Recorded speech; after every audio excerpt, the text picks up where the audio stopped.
1 Samuel 14.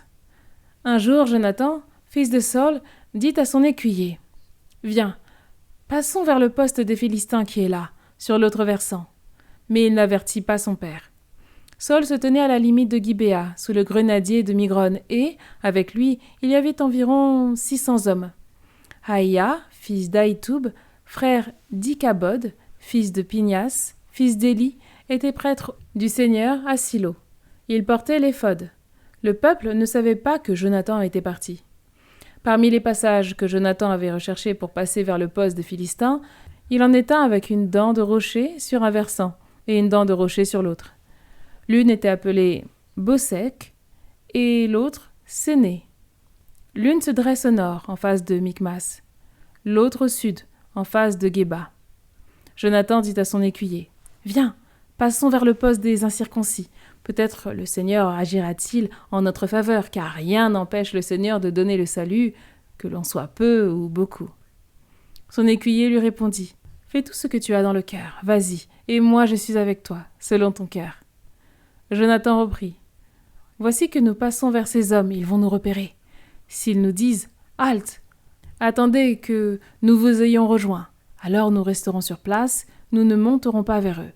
Mais s'ils nous disent : Montez vers nous, alors nous monterons, car le Seigneur les aura livrés entre nos mains. Ce sera pour nous le signe. » Tous deux se firent repérer par le poste des Philistins, lesquels se dirent : « Voici des Hébreux qui sortent des trous où ils s'étaient cachés. » Les hommes du poste interpellèrent Jonathan et son écuyer en leur disant : « Montez vers nous, nous avons quelque chose à vous apprendre. » Jonathan dit à son écuyer : « Monte derrière moi, le Seigneur les a livrés au pouvoir d'Israël. » Jonathan, suivi de son écuyer, monta en s'aidant des mains et des pieds. Alors les Philistins tombèrent devant Jonathan et, derrière lui, son écuyer les mettait à mort. Ce premier coup porté par Jonathan et son écuyer frappa une vingtaine d'hommes, sur l'étendue d'un demi-arpent. Ce fut la terreur dans le camp, dans la campagne et parmi tout le peuple. Le poste et les troupes de choc furent terrifiés eux aussi. La terre se mit à trembler, et ce fut une terreur de Dieu. À Gibéa de Benjamin, les guetteurs de Saul observaient, et voici que le tumulte se propageait çà et là. Alors Saul dit à la troupe qui était avec lui : « Faites donc l'appel et voyez qui est parti de chez vous. » On fit l'appel, Jonathan et son écuyer manquaient. Saul dit à Aïa : « Fais approcher l'arche de Dieu. » En effet, l'arche de Dieu était, ce jour-là, avec les fils d'Israël. Mais pendant que Saul parlait aux prêtres, le tumulte dans le camp des Philistins ne cessait d'augmenter. Alors Saul dit au prêtre : « Retire ta main, cesse de consulter Dieu. » Puis, sur un cri de ralliement, Saul et toute la troupe qui était avec lui marchèrent au combat. Or les Philistins avaient tiré l'épée l'un contre l'autre, et c'était la panique la plus totale. Quant aux Hébreux, qui appartenaient de longue date aux Philistins, qui étaient montés avec eux au camp et se tenaient tout autour, même ceux-là passèrent du côté d'Israël, qui était avec Saul et Jonathan. Tous les hommes d'Israël qui s'étaient cachés dans la montagne d'Éphraïm apprirent la déroute des Philistins. Ils se mirent, eux aussi, à leur poursuite pour les combattre. Ce jour-là, le Seigneur donna le salut à Israël. Le combat s'étendit au-delà de Beth-Aven. Ce jour-là, les hommes d'Israël avaient été accablés parce que Saul avait proféré à l'adresse du peuple cette imprécation : « Maudit soit l'homme qui prendra de la nourriture avant le soir, avant que je me sois vengé de mes ennemis. » Et personne dans le peuple n'avait goûté de nourriture. Tout le monde entra dans la forêt. Or, il y avait du miel à la surface du sol. Quand le peuple entra dans la forêt, voici qu'il y coulait du miel. Cependant, nul n'y toucha pour en manger, car le peuple avait peur du serment. Mais Jonathan n'avait pas entendu son père imposer au peuple le serment. Il tendit le bâton qu'il avait à la main et le trempa dans le bout de ce miel végétal. Il ramena la main à sa bouche, et son regard s'éclaircit. Mais quelqu'un dans le peuple prit la parole et dit : « Ton père a imposé au peuple ce serment solennel. Maudit soit l'homme qui prendra de la nourriture aujourd'hui. » Alors que le peuple est épuisé. Jonathan répondit : « Mon père a apporté malheur au pays. Voyez comme mon regard s'est éclairci parce que j'ai goûté un peu de ce miel.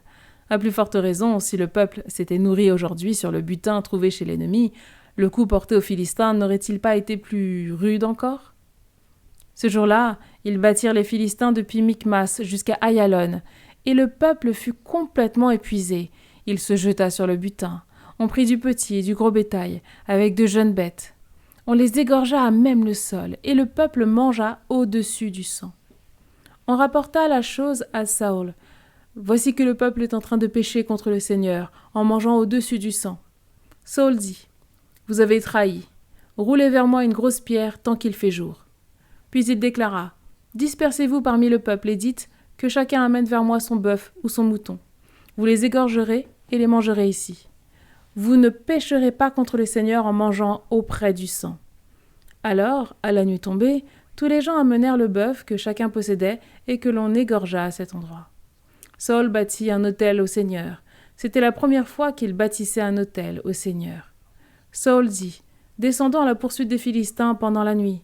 Pillons chez eux jusqu'au lever du jour et n'en laissons subsister aucun. Ils répondirent, fais tout ce qui te semble bon. Le prêtre dit, ici, approchons-nous de Dieu. Alors Saül consulta Dieu. Dois-je descendre à la poursuite des Philistins? Les livreras-tu aux mains d'Israël? Mais ce jour-là, Dieu ne lui donna pas de réponse. Alors Saül dit, avancez ici, vous tous, les chefs du peuple, comprenez et voyez en quoi consiste le péché commis aujourd'hui. Oui, par le Seigneur vivant, le Sauveur d'Israël, même si Jonathan, mon fils, est en cause, il mourra. Mais dans tout le peuple, personne ne lui répondit. Puis il dit à tout Israël, vous serez d'un côté, moi et mon fils Jonathan, nous serons de l'autre côté. Le peuple répondit, fais ce qui te semble bon. Alors Saül s'adressa au Seigneur. Dieu d'Israël, fais connaître la vérité. Jonathan et Saül furent désignés par le sort et le peuple fut mis hors de cause. Saül dit, jetez les sorts entre moi et mon fils Jonathan. Et Jonathan fut désigné.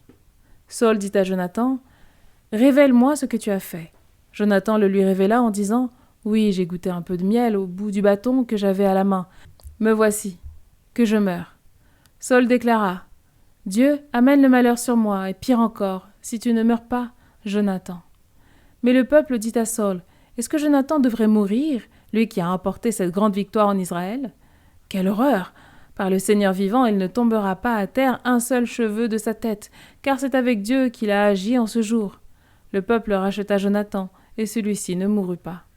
Quant à Saül, il renonça à poursuivre les Philistins, et les Philistins s'en allèrent chez eux.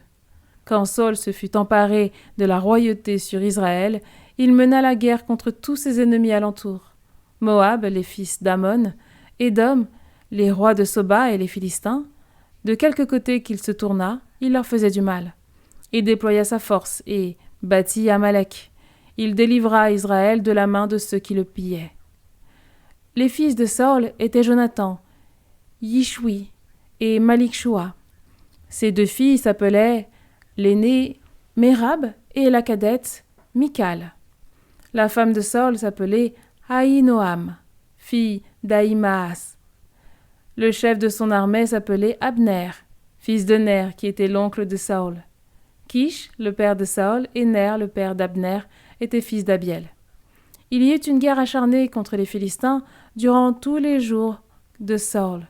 Aussi, quand Saül remarquait un homme de valeur ou quelqu'un de courageux, il se l'attachait.